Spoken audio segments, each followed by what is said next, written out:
In the summer of 1942, when the first American M4 Sherman tanks rolled off the assembly lines in Detroit, German officers in North Africa couldn't help but laugh. Through their field glasses, they watched these new American machines lumber across the desert, and what they saw didn't impress them one bit. The armor looked thin, the guns seemed small, and compared to their own fearsome Tigers and Panthers, these American tanks appeared almost comical. German tank commanders started calling them toy tanks, sharing jokes in their mess halls about how the Americans had sent children's playthings to fight a man's war. They had every reason for confidence back then. Their Tiger tanks could punch through a Sherman's armor from over 2 miles away, while the Sherman's 75mm gun barely scratched German steel at close range. But what those German officers couldn't see from their distant observation posts was something far more significant than the thickness of armor plating or the size of a gun barrel. What they missed was the sound that would soon define their worst nightmares, the thunderous rumble of not one Sherman, not 10 Shermans, but hundreds upon hundreds of these so-called toy tanks moving as one unstoppable force across the battlefield. The Americans weren't building tanks to win individual duels like medieval knights. They were building an army that could move mountains, literally and figuratively, through sheer force of numbers and an industrial capacity that boggled the mind. The mockery began to fade when reports started filtering back from the front lines about just how many of these Shermans were appearing on battlefields across North Africa and Sicily. German intelligence officers pored over captured documents, trying to make sense of the numbers they were seeing. It seemed impossible that any nation could produce tanks in such quantities, yet month after month, more Shermans appeared. By 1943, American factories were turning out nearly 1,500 tanks every single month, numbers that dwarfed anything Germany had ever attempted. What the Germans discovered, to their growing horror, was that America had turned tank production into something resembling an assembly line for automobiles.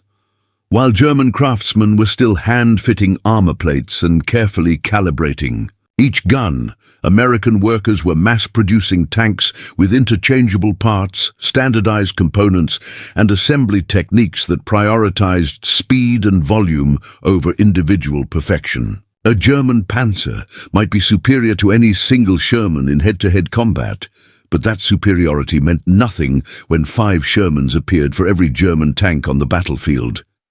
The first time German tank crews heard the true sound of American armor wasn't the whine of a single engine or the clatter of one set of tracks. It was the earth-shaking roar of entire armored divisions moving in coordination, a sound like thunder that rolled across the landscape for miles. Tank crews who survived those encounters described a noise that seemed to come from everywhere. At once, the mechanical symphony of hundreds of engines working in perfect harmony, punctuated by the rhythmic grinding of steel treads against stone and earth. As the war progressed and American forces landed in France, German defensive positions that had been designed to stop individual tank attacks found themselves overwhelmed by waves of Shermans that just kept coming.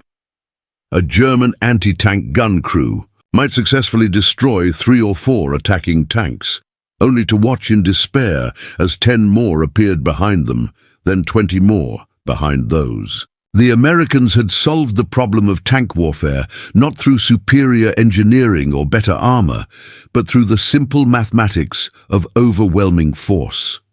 German tank ace Heinrich Hoffmann, who had destroyed over 60 Allied tanks during the war, wrote in his journal about the changing nature of combat in 1944. He described the growing sense of hopelessness that crept into German armored units as they realized they were fighting not just American tanks, but American industrial might itself. Every Sherman they destroyed was replaced within days. Every German tank they lost represented months of precious resources and skilled labor that could never be recovered. The genius of American tank strategy became clear during the breakout from Normandy, when General Patton's Third Army unleashed its full armoured might across the French countryside.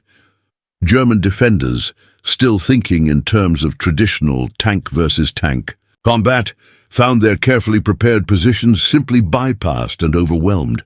Shermans moved in such numbers that they could afford to take different routes, surround strong points, and maintain constant pressure on multiple fronts simultaneously.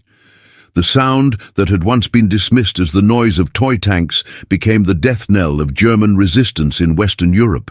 By the time German commanders fully understood what they were facing, it was far too late to adapt their tactics or match American production.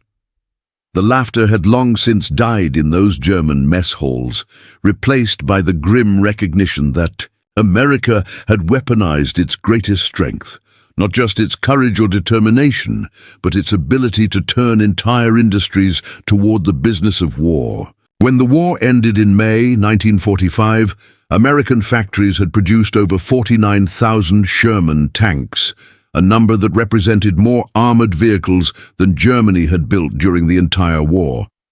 Those toy tanks had rumbled through North Africa, Sicily, Italy, France, and deep into the heart of Germany itself. The final irony was that many of the German officers who had once mocked the Sherman found themselves riding in captured American vehicles during their journey to prisoner-of-war camps, listening one last time to the steady, reliable sound of American engineering that had helped bring the war to its inevitable conclusion. The Germans had been right about one thing. Individually, their tanks were often superior to the Sherman, but they had failed to understand the most important lesson of industrial warfare. In the end, quantity has a quality all its own, and the sound of American determination, multiplied by thousands, was more powerful than all the German engineering excellence in the world.